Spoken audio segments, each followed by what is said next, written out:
You might be wondering what's going on, but please listen closely. Get out of here immediately. A doctor I had never spoken to before stopped me as I came to the hospital accompanying my mother. His face was filled with urgency as he pointed in a certain direction. I was shocked by what I saw there, feeling utter despair and astonishment. My name is Amy Parker. I'll be turning 37 this year and I'm still single. Right now, I'm living at my folks' place and working from home without ever leaving the house. When people hear this, they often say, "You're still living with your folks at your age," but I have my reasons. My mother, Susan, suffers from an illness that's affected her legs, making her life quite challenging. She's been in a wheelchair for over a decade. Because of her condition, I left my regular job and took on freelance work as an illustrator, which I can do from home. I take care of my mother while living at our family home and work from there to cover both our living expenses. I don't even have colleagues, let alone a lover. I often feel lonely about my surroundings. Fortunately, my work as an illustrator is well received and I get plenty of orders. However, as I go through them indifferently, I always feel this lingering emptiness. It seems like all my close friends from school days are living fulfilling lives, getting married, and having kids. Looking at the shining photos of my friends would often hurt, so I deleted social media apps a long time ago. When we do meet up after a long time, my friends are always talking about their husbands or their kids. Not being married and without kids, living just with my mother, I felt somewhat inferior. Whenever I'd get in touch with a friend, they'd ask, "What have you been up to?" I grew tired of that question and stopped positively contacting them. Over time, our connections faded, and now hardly anyone reaches out to me. It's completely my fault. It's not that I didn't want to break free from this situation and lead a better life. But ever since I lost my dad when I was little, it was only my mother who took care of me all by herself. Considering her struggle, I felt it was my duty as her only daughter to be there for her. I kept telling myself that she had no one but me, and I had pretty much given up on a typical happy life. But then, one day, something unexpected happened, and my life started to change. I've always been told I have a serious personality. Born between a hardworking father and a flashy, fun-loving mother, I was their only child. My father passed away in an accident before I started kindergarten. My mother had been a stay-at-home mom until then, but took on the role of breadwinner afterward. That said, my father's life insurance paid out a significant amount, so she never really had to work outside.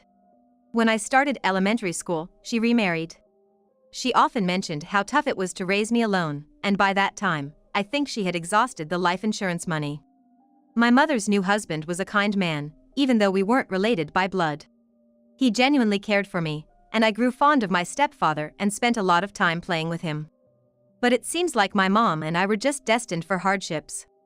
The kind stepfather who came into my life fell ill and passed away. My stepfather is still in his 40s. The grief was unbearable and I resented the fate that made me lose a father twice in my life. Following his death, we received his life insurance, and I used that money to graduate from a junior college. After graduating from community college, my mother was against me leaving home. "Living in the city will be tough for you. Life ain't as sweet as you think." She'd say that over and over, trying to persuade me. But I was determined to move to the city. I wanted to become independent quickly to lessen her burden. I couldn't understand why she couldn't see that, and I even grew angry at her for constantly holding on to me. In the end, I compromised and gave up on going to New York. Instead, I started living on my own in Chicago, which was relatively close to my family home. I secured a job at a major sports goods company and started my own life without my mother's help. Living on my own for the first time had its challenges, but there were even more enjoyable moments. I found a lover, and my life seemed fulfilled, both personally and professionally. My lover at the time had a job that required frequent transfers, and my mother didn't like that, always saying, "You'd be better off breaking up sooner rather than later. Do you really want a life where you're constantly tossed around after marriage?" she'd say, almost like a threat. Even though I understood her concerns, I felt that I should decide my life path on my own. Despite her repeated warnings, I was discussing marriage with my lover, and it was when she suddenly called me out of the blue. "Actually, I've been diagnosed with a serious illness. It seems like I'm done for. The doctor said there's no cure." "You've got to be kidding me!" I exclaimed in shock and quickly decided to rush to see my mother. I don't remember when my real dad passed away because I was too young, but losing my stepfather was truly heartbreaking. Now, fearing the loss of my mother, I couldn't even stay calm while waiting for my return train. I grabbed just the essentials and hurried back to my family home in a rush. At that time, I was 27. When I visited the hospital, the doctor told me, "Your mother can't walk anymore due to disability in her legs." When I asked what happened, I was told it was some rare, unexplained disease, and I felt overwhelmed. I'm gonna need to live in a wheelchair from now on. I don't have a husband. I'm sure I won't be able to make it without you, Amy. I didn't know what to say when she told me that.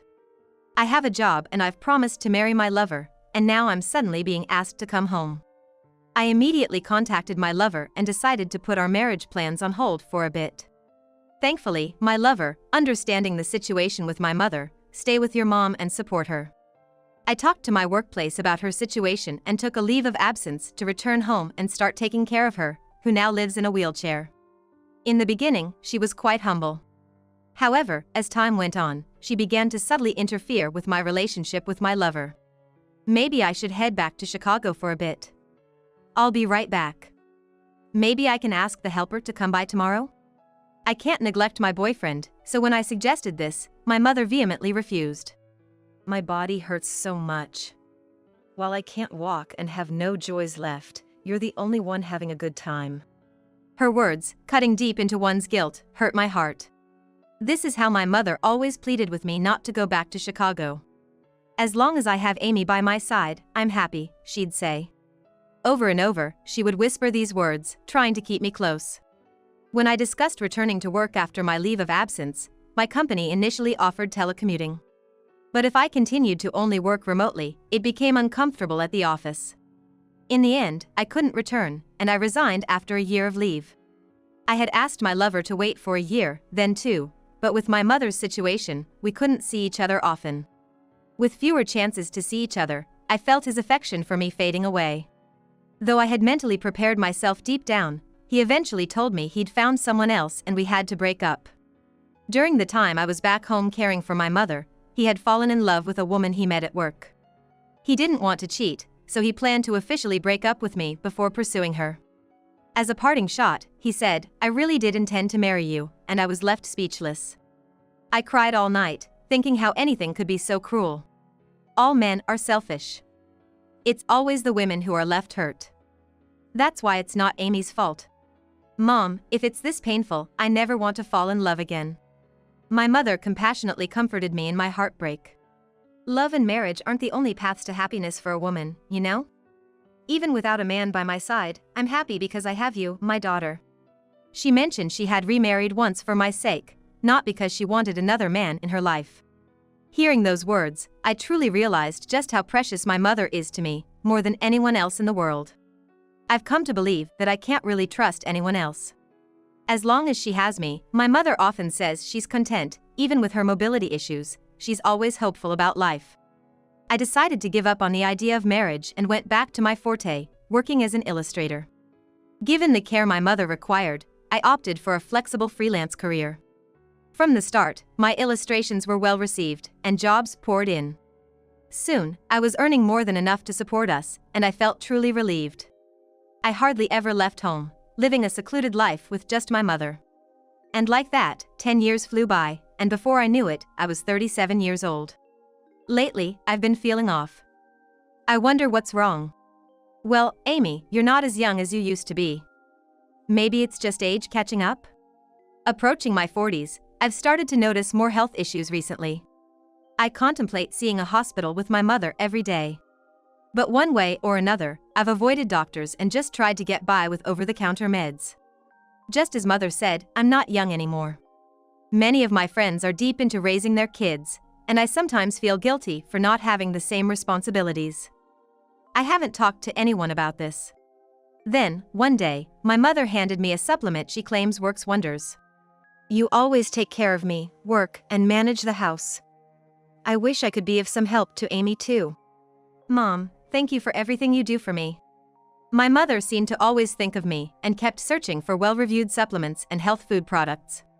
The pills and capsules she handed me had an unfamiliar company name on them, but I wasn't particularly knowledgeable about them either. After starting to take them as mother suggested, I felt as if my health was improving. Though, every once in a while, I'd suffer from stomachaches or dizziness, feelings I hadn't experienced before. When I started taking them, I was told that some side effects are common, so I continued as mother advised. She said she was taking the same pills, so I figured they must be okay. With an unfounded confidence, I blamed my persistent poor health on aging and kept working. If I didn't have some struggles, people might think I have it easy in life. It was unbearable thinking that way, so I tried to convince myself that it was cooler to be seen as someone who endured hardships. At that time, I might have been intoxicated with the idea of single-handedly taking care of my mother. One day, I accompanied her regular checkup at the Central Hospital. Dr. Thompson was a kind-hearted physician who had been treating my mother since she first fell ill. This illness is tough to recover from, but we'll treat it to ensure it doesn't get worse. We hope for your continued support for many more years. While listening to Dr. Thompson, my mother had a big smile on her face the entire time. It was almost as if not getting better was a good thing. She'd be down after hearing it's not improving, so why could she smile? I shook my head, thinking to myself, that can't be right, my mother is a good person, and dismissed the fleeting thought. She probably was just happy to see Dr. Thompson, whom she'd been close with. It had been a 10-year relationship with Dr. Thompson. Both my mother and I trusted him very much. I felt the need to use the restroom, so after excusing myself, I left her side. When she goes to the examination room, there's always a nurse to look after her, so I'm not worried. As I came out of the restroom, I was suddenly addressed from behind. "Excuse me, are you Amy Parker?" a man asked, and I was taken aback. The man behind me was a doctor I had occasionally seen in the hospital but never spoken to. He introduced himself as Dr. Johnson and held out his hand before me. "I wanted to discuss something with you, Miss Parker. If it's about my mother, I've already heard everything from Dr. Thompson." Dr. Johnson shook his head and said something quite unexpected. "What I want to talk about is not about your mother, but about you." I was a bit taken aback by his intense tone, but I thought I might as well hear him out. He led me to a prep room with a view of the examination waiting area from its window. Dr. Johnson said with a serious face, "I know this might seem sudden, but please hear me out. You need to get out of here, now." Confused by what was being said, I blinked in surprise. Dr. Johnson was pointing to the examination waiting area outside the window. There, I could see my mother in her examination gown. "If you don't leave right now, I can't guarantee your safety. You should leave home and hide somewhere, anywhere." What are you talking about? Don't say such things. And what's happened to my mother? I couldn't just accept such a sudden declaration. Feeling frightened by his bizarre words in this isolated space, I tried to leave the room. But Dr. Johnson stopped me, saying, "Just watch." Then, something unbelievable unfolded before my eyes. I exclaimed, "What the? You saw that, didn't you? I'm genuinely worried about you. Because I'm not your primary doctor, there are things I can see and understand." But why would something like this happen? I couldn't tear my gaze away from the glass window.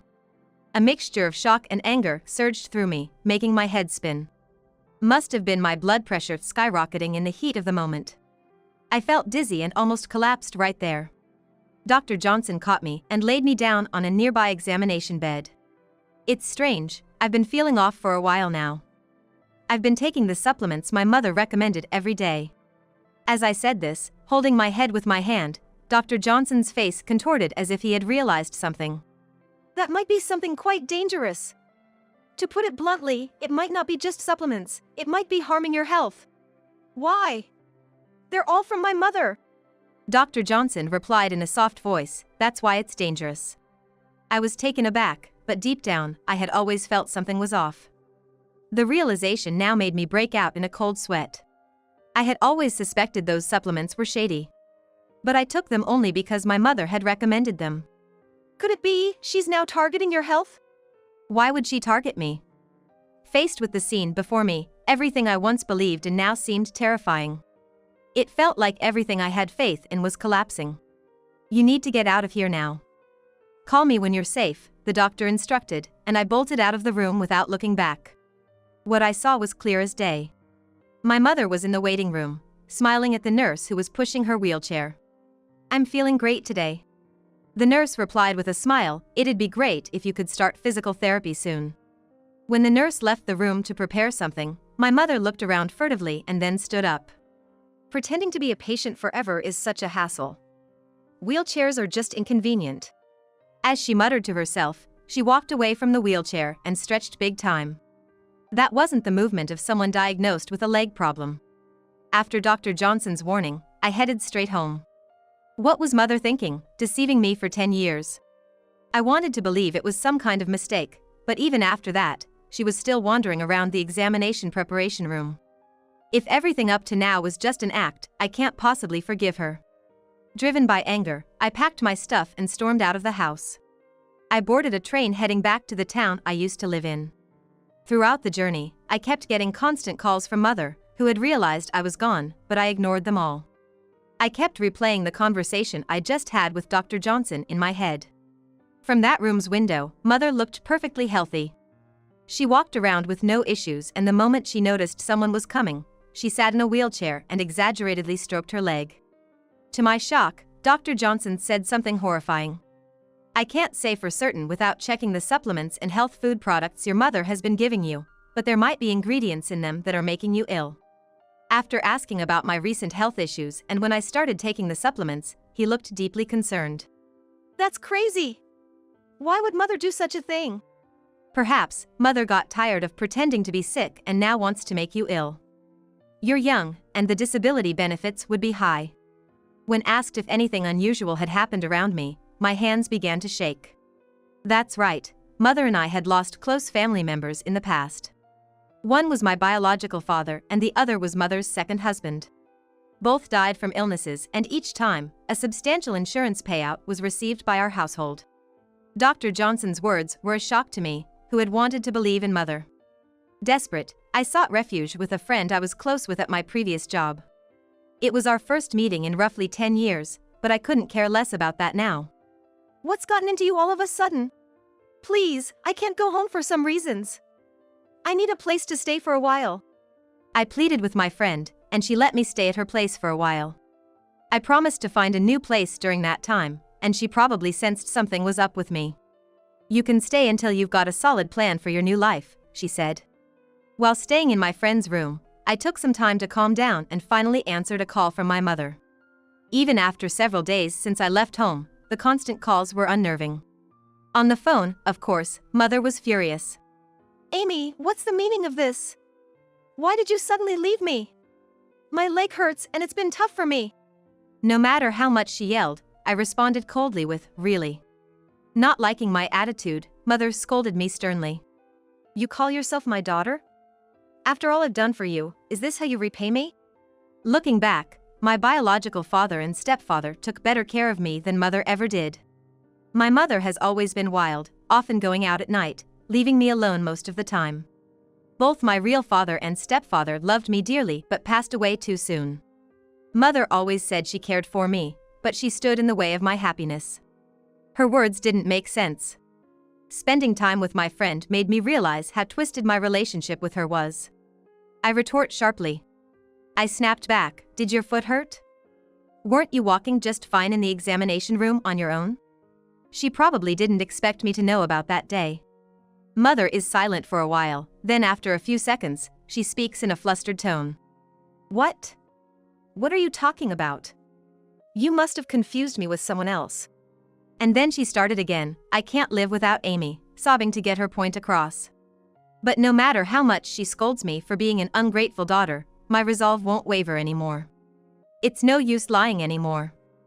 And those weird supplements and health food products you've been giving me, I gave them to Dr. Johnson.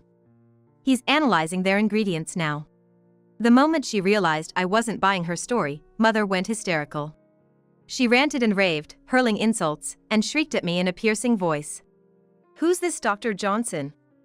Amy, he's fooling you. Haven't we always been close? Mother always tries to push her own narrative without considering my feelings. It was the same when she opposed my marriage. Even when she manipulated me into giving up my job and my lover, she never once considered my opinion. She never once tried to listen to my opinion. Now I feel embarrassed that I believed I only had my mother. Why did I ever trust her? My mother was always all talk and neglected me. She was always chasing after men, parading around town in her flashy outfits. Maybe it's because she got sick and became vulnerable. Or maybe when she couldn't find a man to fool around with anymore, she kept me, her daughter, close by.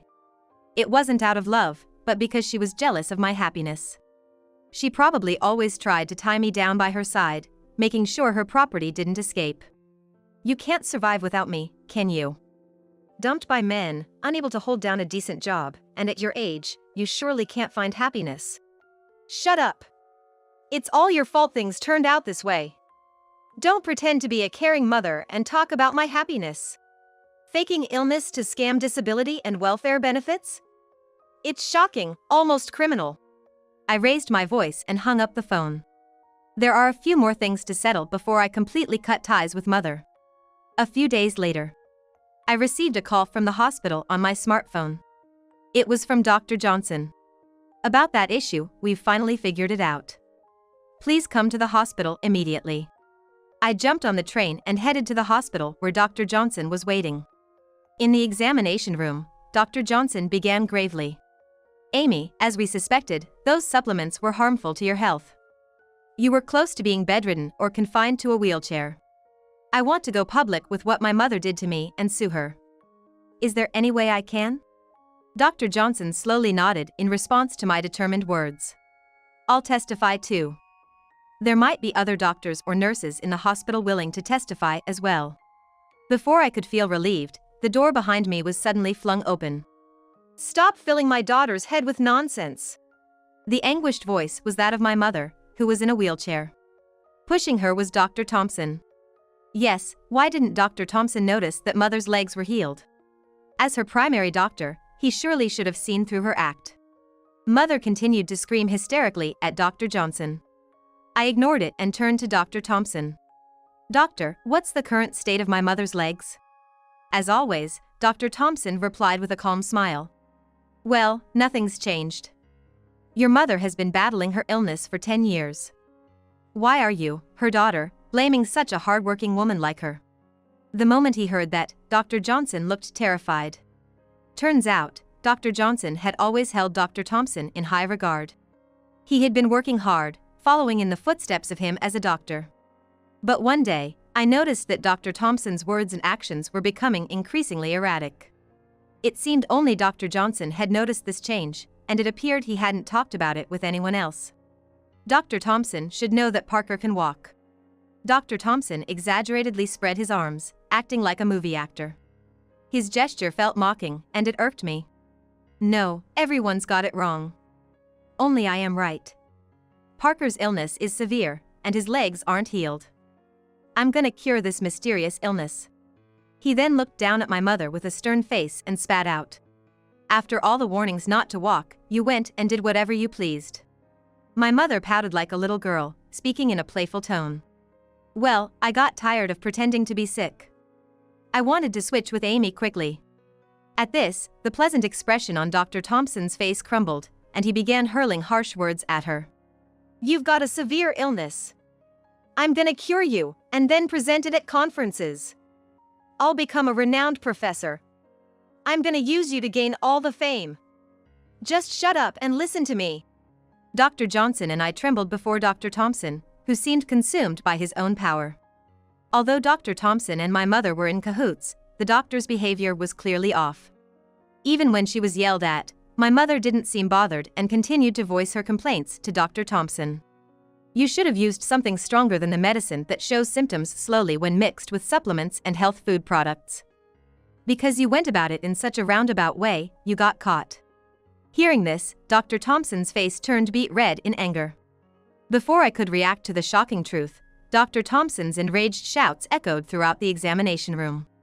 You don't know nothing, you silly woman. Dumb people like you, with nothing in their heads but luring men, don't get to tell me what to do. But the very next moment, Dr. Thompson, probably due to high blood pressure, suddenly staggered and collapsed right there. Dr. Johnson calmly called a nurse over and began treating Dr. Thompson. Throughout this, I didn't exchange a single word with Mother, just bottling up my resentment and anger. To get straight to the point, my mother's legs had been healed for years. However, Dr. Thompson, who wanted to present it as a mysterious and rare disease at medical conferences, never let her get out of her wheelchair. Thinking of the disability benefits she'd get, she nonchalantly went along with it. But, naturally, playing sick for over a decade got old. She then tried to give me some shady pills, aiming to use me as her stand-in. Dr. Thompson was on board with this to an extent, but it seems he never intended to actually let my mother out of her wheelchair. He was going to keep her bound until the right moment for him to present his paper. Mother ended up dealing with the police due to disability benefit fraud.